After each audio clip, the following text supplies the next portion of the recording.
Good afternoon and welcome back to day one of the FOW European Derivatives Conference. Today's session turns its focus to the globalization of the Asian derivatives markets. We ask what appetite this will bring to international investors and what relationships will develop as a result. Moderating this session is Sharon Shi. Sharon is a certified derivatives specialist and managing director of G.H Financial Hong Kong. Joining Sharon, we have guests from Barnes Financial, TMX, JPX and GF Futures. Just to remind you that we do welcome questions, so please do put them through the Q&A box for our panelists. Please remember also that these sessions are being recorded and will be available to view on demand. Now I will hand over to Sharon.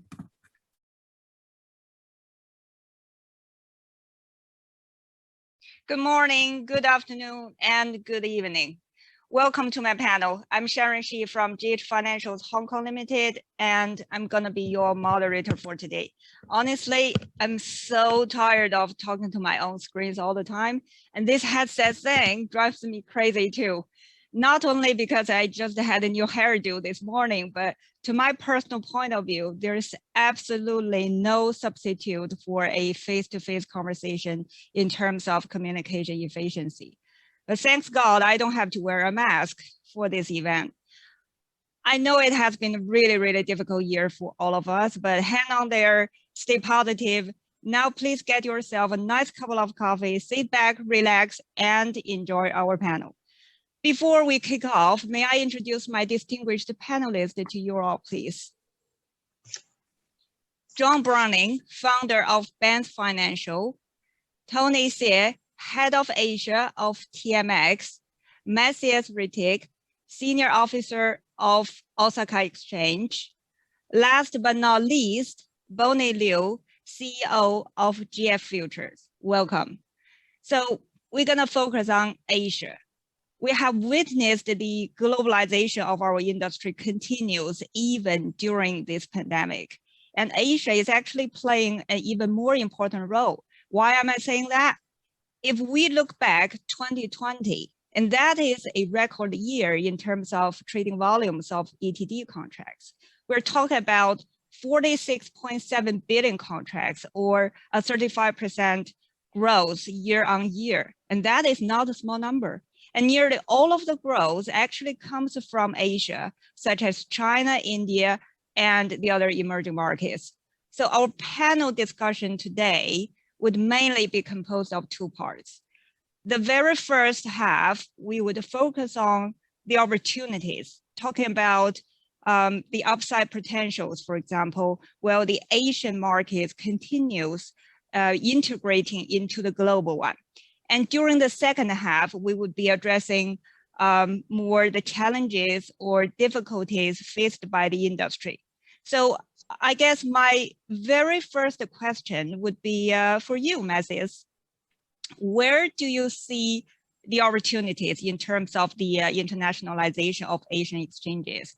Based on your experiences, could you share some of the initiatives implemented by your exchange to actually support this globalization process? Please, Matthias. Thank you, Sharon. Yeah, it's a great honor to be here today. Thank you very much for having us.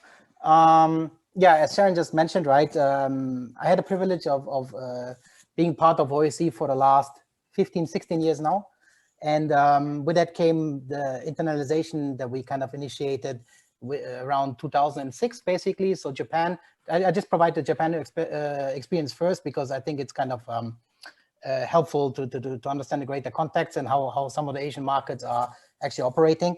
Some of the Japan always had the image of being a very protected, very opaque, very difficult market to access, and we have changed all these things over the years. For example, we have been with the launch of the mini contract, which developed into become the third most actively traded index future globally in a relatively short period of time. We extended the trading hours first to cater to Japanese domestic FX players that would traditionally stay awake until very late at night, and they wanted to trade after hours and look at the American markets and then trade FX after the US markets open and close. And with this rise of the retail traders, also, of course, we see an increased activity in these kind of mini contracts that we launched at a very early date. And after that, of course, yeah, even today, we can say that roughly 40% of our trading volume occurs in the T+1 session, which we call the night session, right? We have extended the night session ever since, and now our market is open from 8:45 to 3:15. Then we have a short break, and then again from 4:30 to 5:30 a.m. And we're going to extend it even further in the near future to cover the whole US close. Because as we all know, most of the trading activity nowadays happens during the opening and the closes, right? And this is something that everybody wants to watch, and there's opportunity there. So these 19.5 hours we further extended with the launch of a new platform, which we launched in September. We call it DirectorG.H 3.0. And yeah, it's been a great success story with regards to extending the trading hours and basically removing the barriers to entry for participants. We have done it in various shapes and forms, right? One big change that helped us tremendously was, of course, moving to best-of-breed technology, global best-of-breed technology that is known and transparent for people from the outside or from Europe and the US especially, right, to connect to. So our previous platform or our current platform, DirectorG.H 2.0, as we call it, right, is basically based off OM. And partly NASDAQ technology, right? It's NASDAQ technology, but it was still using the API of OM until this September, and then we will just move to in-out, which is the best of breed technology and very transparent. And I think that is something that is probably the takeaway from our experiences. The more transparent your market gets, the more confidence people from the outside will have trading it, and the more active they will become. And in our days, roughly 75% of our trading volume comes from outside of Japan. Of course, there's been other shifts, right? There's been a shift towards more technology-driven trading, like HFT players, right? We've seen this tremendous growth from retail. And then, of course, the traditional click traders kind of retreated a little bit. But even there, we see people finding opportunities. So this is something that has helped us a lot. Additionally to that, I would just say that reaching out to end users and directly as much as you can, right, as an exchange has also proven to be very, very helpful. We have what we call a new customer program. Through this process, we have onboarded roughly 90 firms over the last few years, global from all over the world. And because we started doing this, providing sort of stipends for newcomers to come in and test the market and see the opportunity, that has helped us achieve a much better retention rate, obviously, over time. Providing market data and all these kind of things that have traditionally been hard to get, basically, right? Through the brokers or from the exchange itself, where it wasn't even like English-speaking contact at the time, right? That is something that has changed significantly. And in nowadays, I think the experience trading Japan is not different from trading any other Western market, basically. So I think that is something that some of the Asian exchanges, of course, it also comes with a network of international brokers that you need, obviously, to facilitate, right?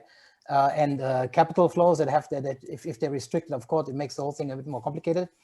But that being said, I think, yeah, more transparency, lowering the barriers of entry, also co-location, for example, things like that, and provide a transparent ways of access is something that is helpful and that probably opens up markets for international players.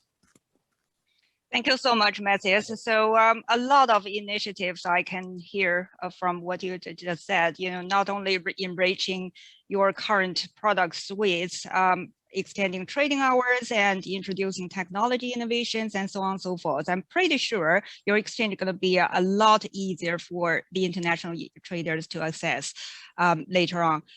Since we got another exchange expert on this panel, Tony, would you please address this question from a slightly different angle, or the other way around, if you don't mind? In what way do you see the Asian investors benefiting from the globalization and the extended trading hours, for example? Tony, over to you, please. Thank you very much, Sharon, and I'm very happy to be here today on this panel. And you know, obviously, taking on from what Matthias has just mentioned about their own experience in terms of globalizing the Japan exchange and products into parts of Europe and North America. We see the same thing. First off, obviously we've seen tremendous growth in exchange traded derivatives in recent years, as investors are looking for more transparency in pricing, surety of settlement and liquidity. For ourselves, we first extended our trading hours, into the European trading day 2 years ago. So for us, a natural extension of that is to extend our hours into Asia. I mean, in general, the globalization of derivative markets and the extended trading hours to Asia by all exchanges allows Asian investors to more effectively hedge and gain exposure to global assets. This is especially important as these, investors such as domestic pension funds, sovereign wealth funds, need to increase their global asset diversification. Many have outgrown, their available assets in their home markets. A great example of this is Australia, given the incredible growth in their pension assets in the past decade. Investors in Asia, as they further globalize their assets, certainly the Canadian capital markets has benefited over the recent years. For instance, the net purchase of Canadian cash bonds in the region has seen almost a triple-digit growth in the past year. So extending our Montreal Exchange traded hours to Asia allows the end investor to better manage their risk. Certainly allows for the sell-side banks to better manage the hedging of their flows, which in our particular case, in the past, a lot of these firms used to hedge using U.S. Treasury bonds or U.S. Treasury futures because they were the only other products that were available in Asia time. So it was not a perfect hedge for the banks. By extending our hours, it also allows for a lot of the traders in the region, the prop firms, to better access opportunities in relative value trading. For the first time, Canadian bond futures will be accessible, when, for instance, when the JGB markets is open, certainly when the domestic Australian bond markets are open. So, for us at TMX, our move to extended hours to Asia is one that's purely based on meeting the increasing needs of our clients, particularly around Asia. Yeah, thank you so much, Tony. Yeah, I can see that, basically the example you raised, Canadian bond futures and JGB futures in Japan and Aussie bonds, obviously that serves as a more, from my personal point of view, more better arbitrage opportunities probably for the global investors to actually be participating in. Thanks very much, Tony. So while we're talking about Asia, we cannot ignore China, isn't it? China is obviously speeding up its opening up process. In terms of futures industry, for example, the recent initiatives included the relaxation of the shareholding restrictions on foreign investors in Chinese FCMs and the consolidation of QF, RQF rules and so on. I guess my question, next question gonna be for Bonnie.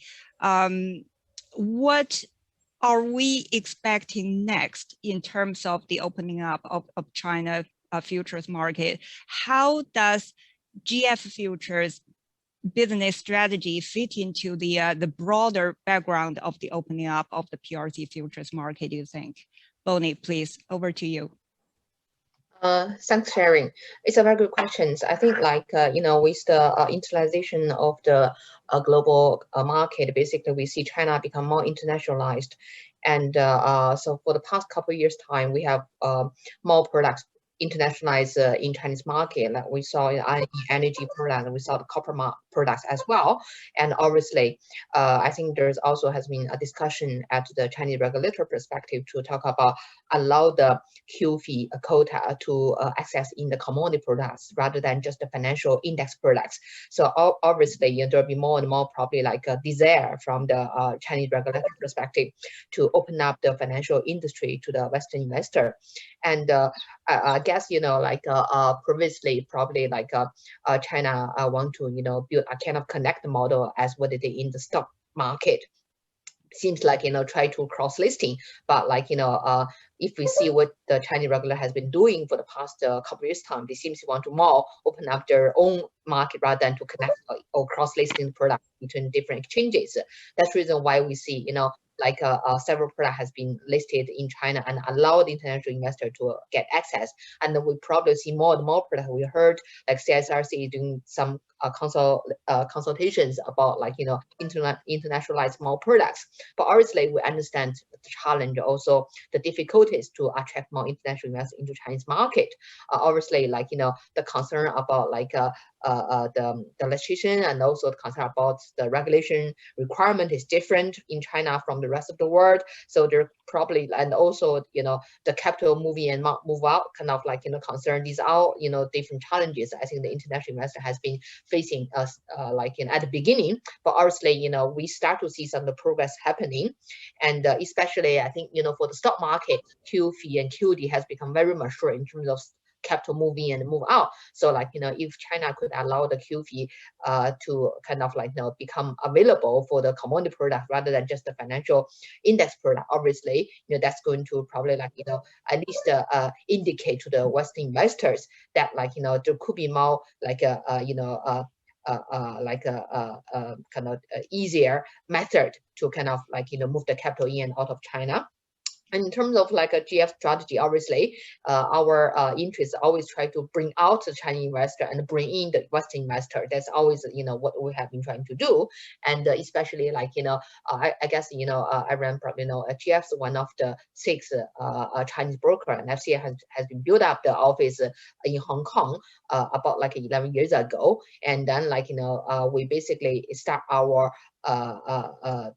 beginning. We start our business from Hong Kong and move to Singapore, and now we move to UK. So basically we are, you know, we have like, you know, European focus on the LME and also on the base metal market, and we have the Asia focus in Hong Kong and Singapore for different like, you know, common, also the financial index products. So obviously, you know, we try to kind of connect the 2 regional investors into one platform in terms of like developing and also the future strategy. So I think like, you know, that's probably what GF has been doing and will be doing, continue to be doing that as well going forward. Thanks, Sharon. Yep. Thank you very much, Bonnie. That's that sounds very promising. Obviously, you listed down a lot of you know, possibly happening in the next few years in terms of the opening up process. Not only more products are going to be internationalized by the Chinese regulators as far as I'm concerned, and we're going to probably, as you mentioned, receive more details, implementation details from the Chinese government regulators on the QFII rules, and there are probably going to be cross-listing opportunities as well between the Chinese exchanges versus the international counterparts. That's very, very encouraging. I guess we'll have to touch upon the consultation paper regards to the futures law of China, the draft futures law of China, which just issued a couple of weeks ago. I think my next question, probably, John, can I direct this question to you? Because that's, to my personal point of view, it's a significant milestone in the legislation of the China futures market. What do you think that would imply to the domestic and international investors? What's your gut feeling here, observations here? I think, thank you very much for the question. I think at the outset, there's still a lot of work to do. The State Council has released the document the end of last month. It's still up for consultation until the 28th of May. And there already is quite a lot of discussion, particularly about its supervision. So this draft legislation collects up all the various regulations about futures, but this time includes other derivatives. Now, other derivatives I'll come back to in a second, but those probably are non-standard forward delivery contracts, you know, swaps, some kinds of options and forwards. So all the stuff that people have been doing without a regulatory framework now falls into this draft document. However, the draft makes different supervision arrangements for different kind of products. So the CSRC will supervise the futures market as they do now.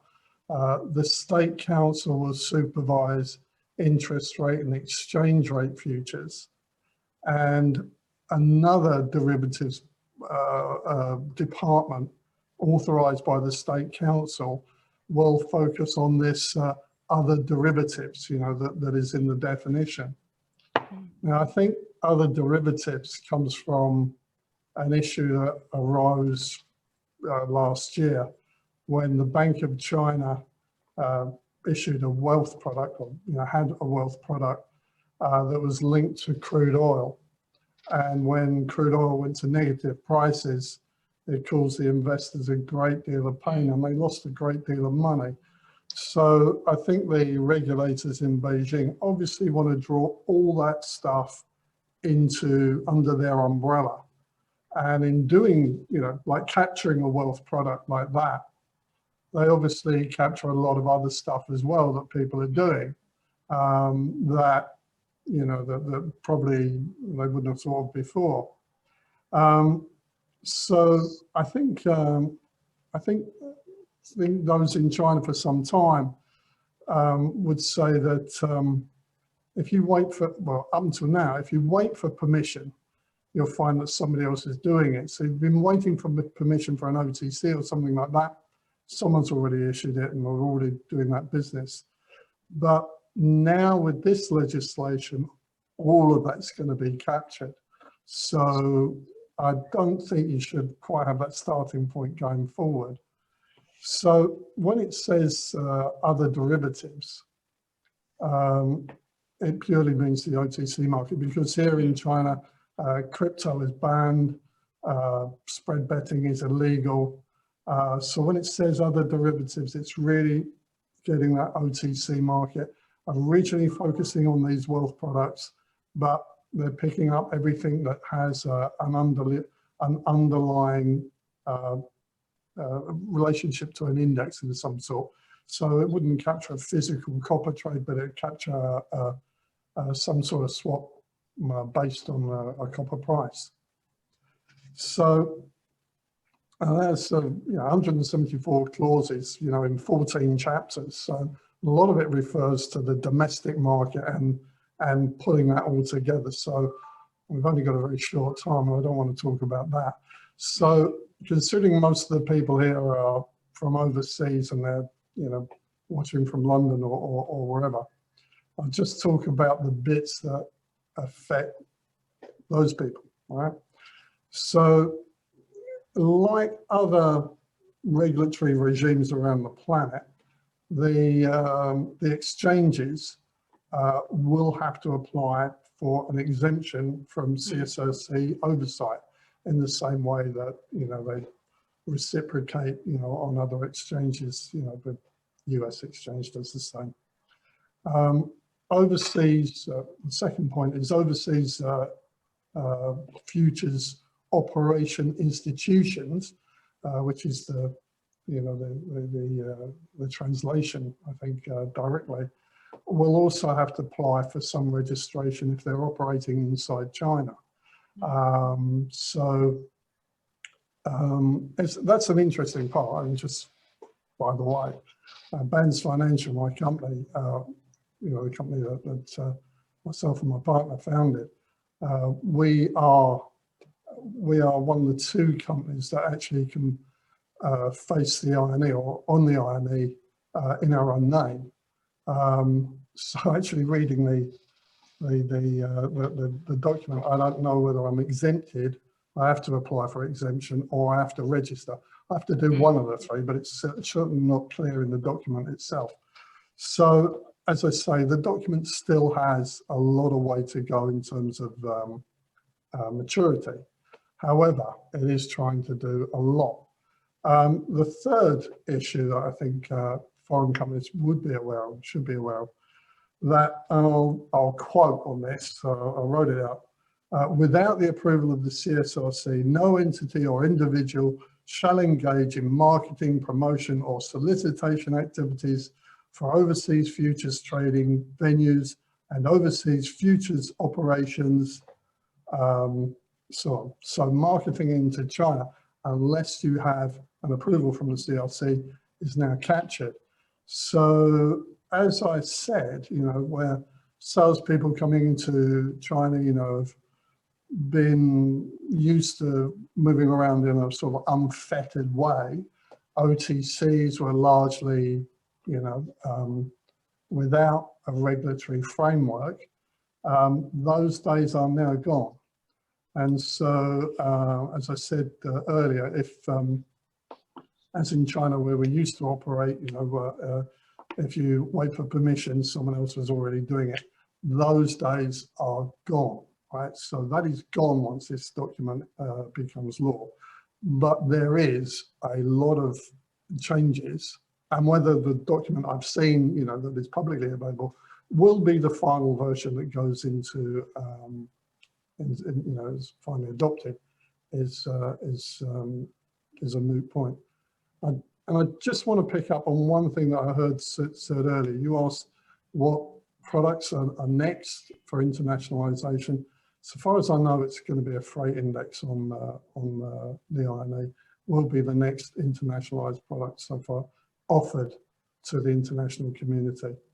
And the other thing I think we should be clear of is that commodity futures are not permissioned under the current QFII regime. So, you know, I get asked that question a lot, so I just want to make it clear. Commodity futures are not under QFII, right? They're not there. They may be permissioned at a later date, but they're not available at the moment. So the only way to access the markets of China is either have your own WFI or go through basically through the overseas intermediary regime, or, you know, the variants of that. Okay. Okay, thank you. Thanks, John. So looks like we still got a lot of work to do. Just speaking of the draft futures law, well, as you mentioned, that covers also the OTC world as well. So that's going to make things more complicated for sure in terms of, you know, a lot of the overseas like exchanges, CCPs or FCMs, going to have probably more or higher compliance cost when operating in China. Very interesting, thank you. Since we are in this China channel, I guess we have to mention the Greater Bay Initiative very briefly. For those of you who are not very familiar with that, the Greater Bay Area Plan is first brought by the Chinese government in 2019. And it is aimed for linking Hong Kong, Macau, and the other 9 other cities in southern part of China to mainly foster, for example, technology innovations and boost the infrastructure and increase the financial links among the cities.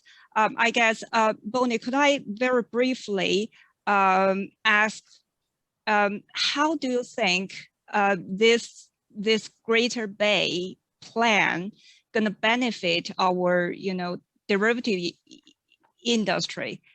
What are the opportunities here, as you could possibly see?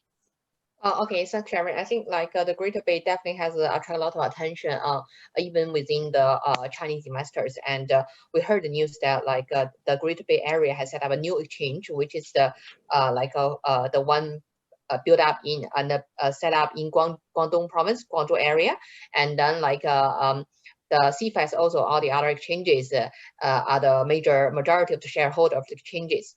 And we heard from the market, basically the carbon trading probably will be the first one to be allowed to trade in the exchange. And then like there's lots of work and also consultation has been going on happening within that exchange in order to like list the products. And obviously like I was in mainland about like for about 2 months, and then like I was asking for different investors about, you know, what they see about this carbon trading products. And to my surprise, actually there's a lot of interest about the product. The reason because China's strategy of energy saving, also like the carbon emission reduction strategy at the top government level has definitely start to hurt some of the energy intensive, also some of the the environment unfriendly industries like steel, aluminum, or some of the power industry. So obviously this carbon emission plan has starting to hurt the industry utilization, and in order try to save the energy, and then they have to lower the utilization rate. As a result, we see the production cut has been announced for some of the related market, and then we see the spike of the component prices. For instance, we see steel prices now trading probably almost like $1,000 in China, which is record high, and we see aluminum price also run up to a very high level. And these are all actually on the back of this carbon emission plan. And obviously if this industry, energy intensive industry, if they want to remain the utilization rate, and if they want to remain the operation, they obviously have to pay more expensive costs in order to run the plant, which is very different from the past. And obviously that is based on the big concept of the carbon emission kind of reduction plan at the top level. So obviously there's basic I guess there's very broad audience, or very broad interest from the market in order to look at these products.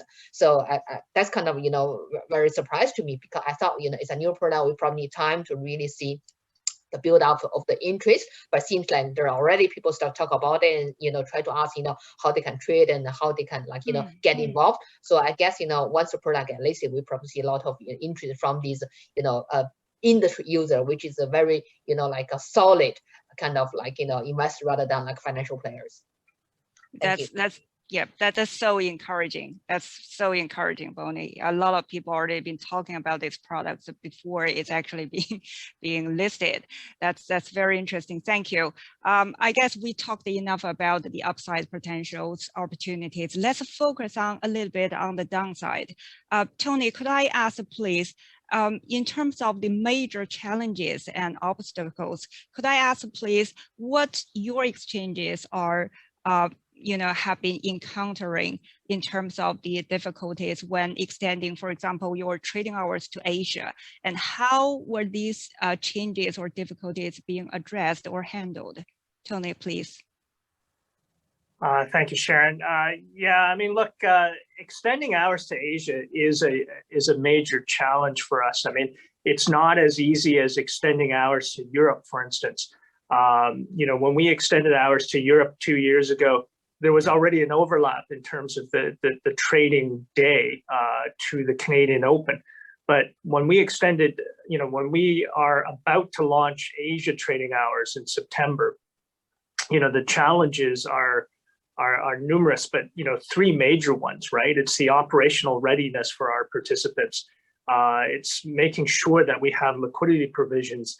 And certainly from our standpoint, it's also educating the regional investors about our products.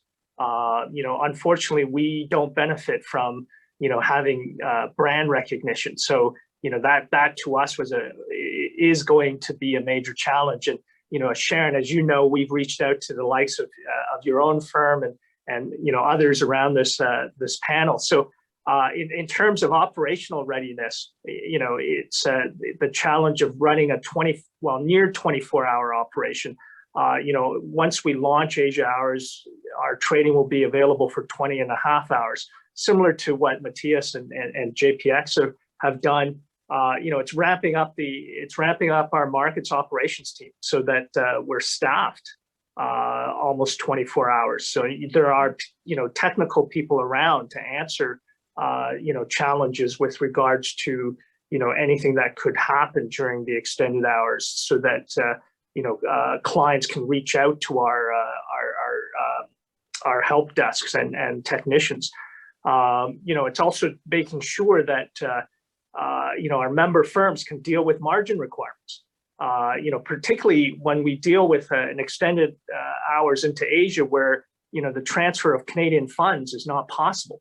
So, as an exchange, we have to make sure that we have correspondent banking relationships in this part of the world to facilitate transfers.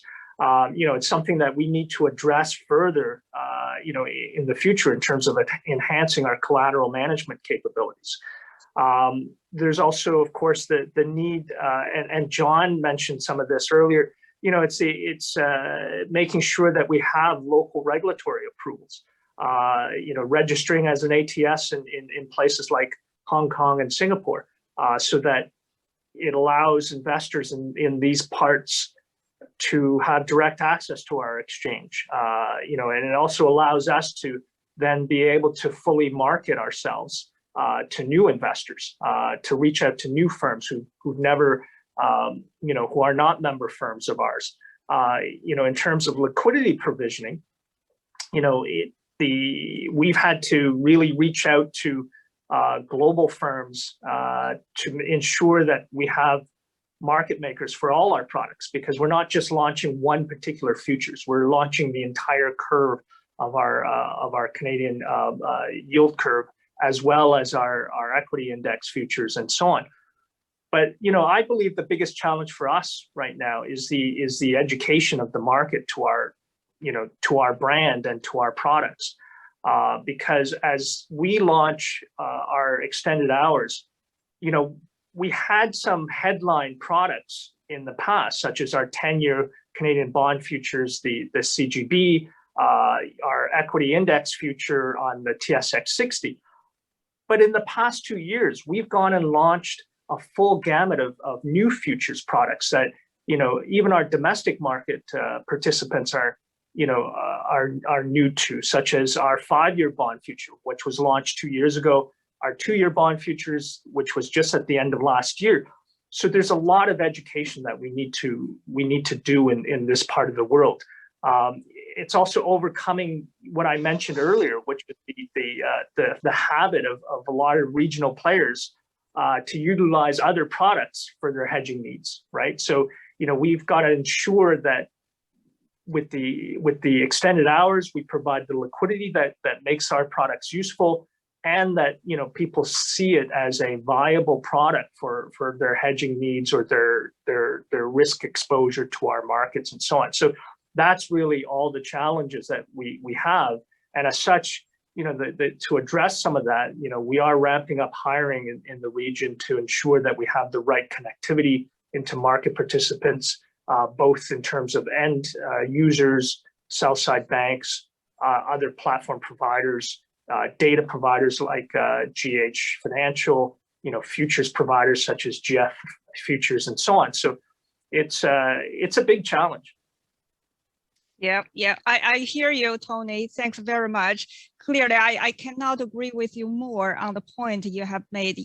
We have to continue educating the Asian audience, probably for some of the products listed at your exchange. For example, we're talking about the bond futures or interest rate futures, those sort of underlyings of the fixed income commodity, fixed income products rather than commodities. It just we need a bigger crowd here in Asia to be able to, or to be sophisticated enough to trade that sort of financial derivatives. I quite agree with you on that point, among all the others. Thank you again, Tony. So speaking of the financial derivatives and commodities, I'm always wondering, as about 60% of the global commodity flows actually take place in Asian time zone. Asia is supposed to be a natural habitat for commodity derivatives trading. However, there seem to be only a few successful commodity stories in the ETD world in the region. Matthias, maybe you want to shed some light here. Why do you think this is the case? What are the main challenges or obstacles faced by the community? Yeah, I cannot, thank you. I can only kind of discuss what we see from our own experience owning a commodity exchange that we just bought, Tocom, for example, right? And we encounter a lot of barriers, of course, due to many factors, right? I mean, one of the largest factors for any commodity trading. I mean, what is true for Asia, of 60% of all trades going through Asia, is also true for Switzerland, for example, right? As you may know, 60% of all metals trading goes through Switzerland, because a lot of the Swiss trading counters is also into mining, right? And it is a very fluid and a very interwoven global market at the end of the day. And it's more like a culmination or interplay between currencies, right? So, for example, the US dollar, right, has been it still is the benchmark currency for world trade, and it's still at 60% of all the largest share of foreign exchange reserves. And although we see like attempts by Euro, for example, right, to kind of substitute that or be a major player, the Euro is just at 20%. The yen is at 6%. And if you look at Chinese currency, it doubled, is still around 3%, 4%, or even less, right? So the IMF statistics, they're not quite clear. But what I mean is, I'm quite sure that we will see regional benchmarks in Asia. There's no doubt about it. And of course, some examples, like for example, palm oil futures, for example, right, is a good example for that from Bursa Malaysia, right? Or our past experience with rubber in the region, right? How they traded. Those kind of products where there's a regional need, there's a regional demand, and is essentially regional players dominating the space. I'm very sure that in China we will see a lot of benchmarks that will become global as well. But on the other hand, I believe that for commodity trading, being a truly global trading, you need a network of laws and regulations that are conducive to trade. They are open for trade. That for example, easy things like embargoes with countries and things like that, right? This is something that you really need an environment that is neutral in a sense, and yeah, it's not only about the size of the market. I think at the end of the day. Okay. Yeah, that's my 2 cents on this, right? I mean, we encounter similar problems, of course, right? People are asking us, why do we have to trade this in yen, or can we get a free hedge for this and things like that, right? There's a huge crowd of oil traders in Japan, right? And they do trade tokum oil. But for a local contract to become a global benchmark, of course, it needs that kind of like openness, right? To post collateral in dollars, and there are attempts, of course, in China as well by INE and various exchanges to do that. But I think it will take time, even a little bit more, and of course, wider adoption. Right. Interesting. So for the local contracts to be a global benchmark. Yeah, that's I was thinking the other day, I was I heard some very interesting comments about the crude oil, fuel oil, iron ore, and copper futures, those sort of yuan-denominated contracts, and people are saying that, oh, look at those commodity futures, they're really starting to make a formidable trading venue. That's a word. So I guess, John, could I ask for your brief comments on that? Do you think the dollar should be worried at all here? No, I don't think the dollar should be worried at this point. I mean, after all, there's only 7 contracts available for international investors to come in and trade onto the mainland currently. And the most important of those are probably iron ore, crude oil, and copper. However, I think eventually you'll see all the contracts that are mainly imported. That's not very good English, but those contracts that are mainly imported will be internationalized, and that's why you saw crude oil and iron ore internationalized first, and more recently you got copper, and also there's rubber and fuel oil and PTA, palm oil. But I'm looking for soybean or something out of the soybean complex, corn, those kind of things. All those things that are imported. I think once we're there, or prior to when we get there, I think a lot of companies are going to have to change the way that they're currently looking at the world. And they're going to have to see commodity trading, not just in dollars. They're going to have to see it in renminbi, because the current client base will look to price in renminbi, and why shouldn't they? It's going to be the dominant currency in the Asia region, and China already imports 60% of all the copper anyway, so why don't they price it in renminbi? And they will. Your real issue is when the dollar gets more, which should be slightly more on the back foot, shall we say, is when they relax exchange controls.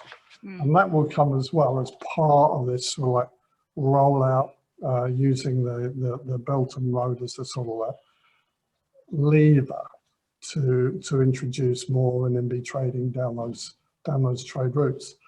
So I think the real answer to your question is companies have got to be prepared to look at the world using renminbi as part of their trading, use, and then later on, dollar will diminish. I feel sure, but whether that's you and I are still employed, still working at that time, we'll see. Long-term hedging is going to drift from the other exchanges to China, no doubt about that. And the benefit for the other exchanges is the Chinese exchanges are hugely liquid. I mean, 2 million lots trades on iron ore, and they'll be able to, clients will be able to take that liquidity and put that back into the international exchanges. So what some exchanges might lose in long-term hedging contracts, or the way that clients use it, will be offset by arbitrage opportunities between the different dynamics of China, Europe, and the US. Yeah, interesting. So it looks like there's still going to be a long way to go for the Asian or Chinese contracts to be a international benchmark. And if we're talking about yuan-denominated contracts, I guess that has to related to the further internationalization of renminbi, isn't it? So it's a complicated question. Yeah. Thank you. Yeah, thank you so much. So I think the next question, let me think about it. So probably gonna for Bonnie again, because I was thinking in some of the Asian markets, liquidity providers or market makers or high frequency traders are not among the terminologies which are being liked by the regulators. Well, in fact, they are a vital part in the more matured markets, or what we call the traditional boundary of our industry.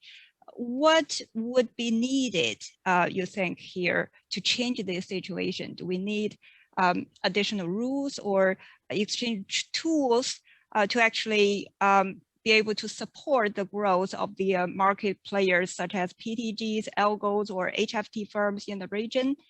Bonnie, could you please shed some light on that? Sure, thanks, Sharon. I think obviously probably exchange are the best interested to talk about the topic, but as the FCMs, obviously, from the market structure perspective, I think there's some kind of a debate about, what the market maker liquidity provider has been providing to the market. But we know a liquidity bring liquidity. We all know this point, right? And also you hardly launch a product and ask the industry players, okay, you guys start first, you guys start trading first. I don't think, they will be the first one to come to the market. I mean, I've been working for the Hong Kong Exchange, for a couple of years time. And when, I was at Hong Kong Exchange, I tried to list the products. Basically, I think the industry people always try to ask me, okay, what's the OI? What's the kind of a daily ADV we are talking about here? So I think industry player, obviously, they are, we hope actually they are the solid, foundation for product, especially for commodity products, right? Because that means there's real supply and demand to actually come together and then try to support the price. And that means, that's a real price rather than all the financial, trading and trade off, and we never know that's a real price or not. So we hope, most of the industry players can come in and join the market. However, as I said, industry player are kind of more conservative when they first see a new products. So we need financial, market makers and liquidity provider to first build up liquidity before the industry player come to increase the liquidity. So I think like, it's probably we say chicken and egg, but obviously for most of the industry players I've been talking with, like they seem to, especially at the early stage, they would rather wait and see, because they always worry, okay, if I'm the first to trade, right? I mean, like how I'm going to get on my position, given like, do I have to make physical delivery, or like, do I have to, have somewhere to, buy the material, or have to like, do the delivery or not. So I think like it's more probably challenging and then like complex for the industry player to kind of first come into trade a new products compare with the financial player, like, liquidity provider or the market maker. So obviously, like, that's kind of the important part or the essential part of having the liquidity provider and the market player for new products, right? And also, by having this kind of algo trading, we may have different part of like, investors standing at different perspective, and then try to kind of like come up with a real price, and then try to identify what's the best price for the market, rather than it's only the industry players, buyer and sellers coming to talk about the prices. So we need a few of the like volatility coming from like a different part of the market, and then try to give a solid market price. Obviously, like, how to regulate this price, it probably like change are the best people, as I said, to talk about it. But like, from FCM perspective, we do have, install a lot of software and monitor, try to monitor like, what we call speculative trading activity, whether, they are the frequency trader or not, and then whether like, they put on order and cancel order for a lot of times for like for a particular time of the day. So as FCM, definitely we need to make sure, there's no kind of like a self-trading, and there's no speculative trading, from like, for a particular reason, try to spec the market, we try to avoid it. So we've been kind of like definitely try to use the techniques and software try to prevent this happening. But on the other hand, as I said, the market need the algo trading, the market need the financial player, and the market need the liquidity provider and the market maker. But how to like make sure they can like operate as a proper way probably is a challenge for everyone in the market. Thank you. Right. Looks like it's quite challenging. Long way to go. Also, yeah. Some of the questions are taking in from the audience. One of them, because we still got a few minutes left, I thought probably we could switch to the audience question first. One of them actually related to the ESG products. Okay, let me see.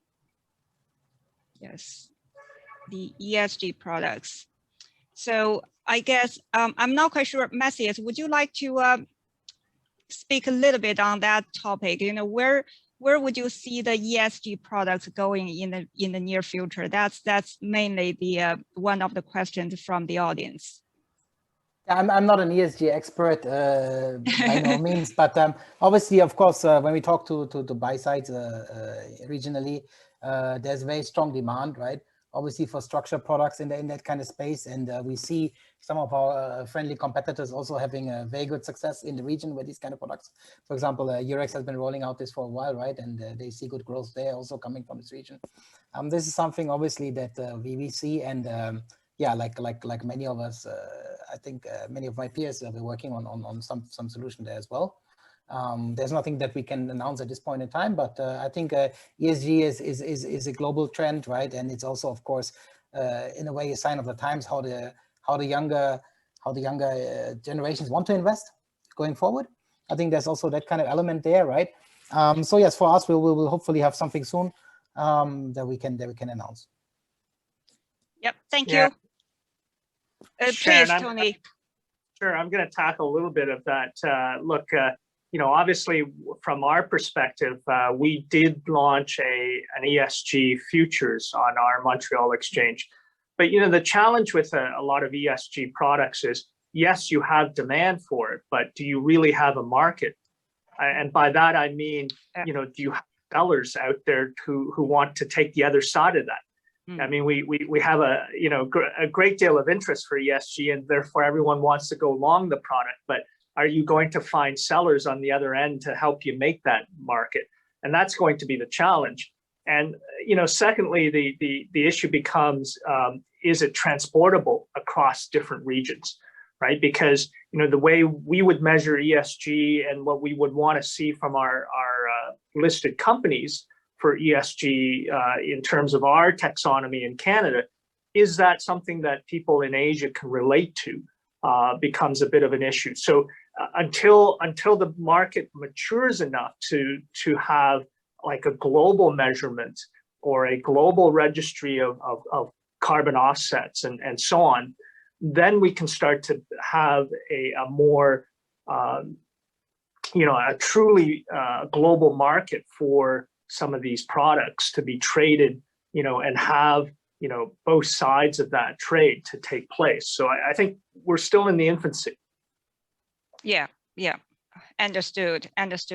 People are also talking about greenwashing. We should really avoid greenwashing, everything, or launch the ESG products without a market, without the real need, as you mentioned. Another question related to, I think I'm probably going to direct to John. With increased options for traders in the US and Europe, how will this impact the relationships with Asia? John, are you comfortable to say something around that question, please? Yeah, I can. I think it's a very broad question. I mean, is London going to become China's night desk? Yeah, it will. There's just not enough. I mean, how many copper traders are there in London? Not really a lot.